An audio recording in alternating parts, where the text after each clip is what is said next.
আজকে তাড়াহুড়ো করে সারা কাজ করে নিয়ে ঠাকুরটা দিয়ে নিলাম। হ্যালো এভরিওয়ান, আমি সীমা সেন, কার্বি আংলং, আসাম থেকে। আশা করি তোমরা ভালো আছো, সুস্থ আছো, আমিও ভালো আছি।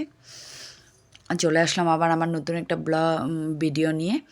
তোমরা দেখবে, লাইক কমেন্ট করবে, ভালোবাসা দিবে। তা আজকে আমার অনেক তাড়া ছিল। আমরা আজকে নতুন করে একটা গুট খুলবো, ওই জন্য গিয়েছিলাম গুটের মানে টাউন কমিটিতে। ওই জন্য আর কোনো ভিডিও করতে পারিনি আমি। তাড়াহুড়া করে ঠাকুর দিয়ে চলে গেছিলাম টাউন কমিটি, একটা গুট খুলবো নতুন করে। তারপরে ওখানে তো আজকে কাজ হলো না, কারণ সোমবারে হবে বলেছে, যেতে বলেছে আবার। তো আবার তাড়াহুড়া করে ঘরে চলে আসলাম। ঘরে আসতে আসতে প্রায় 12:30 মতো বেজে গিয়েছিল।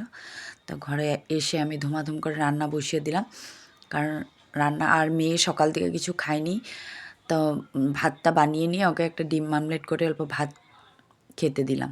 তারপরে আমি রান্নার জোগাড় আরম্ভ করে দিলাম। প্রায় রান্না আর মানে হয়েও গেছে, ভাত হয়ে গেছে, ভাজা একটা করেছিলাম ওটাও হয়ে গেছে। আর ডিম বানাবো, মাছ বানাবো ফুলকপি আলু দিয়ে। তো এই ফুলকপি আলু কষিয়ে নিলাম। অনেক বাসন টাসন জমা হয়ে গেছে, আর রান্নাঘরটা পুরো অগোছালো হয়ে আছে, এগুলো গুছাতে হবে। আমার মাছের ঝোল প্রায় কষানি শেষ হয়ে গেছে। ওখানে জল দিয়ে মাছ দিয়ে দিয়েছি। তারপরে বাসনগুলো মেজে নিচ্ছি, অনেকগুলো বাসন। আজকের জন্য টাটা বন্ধুরা।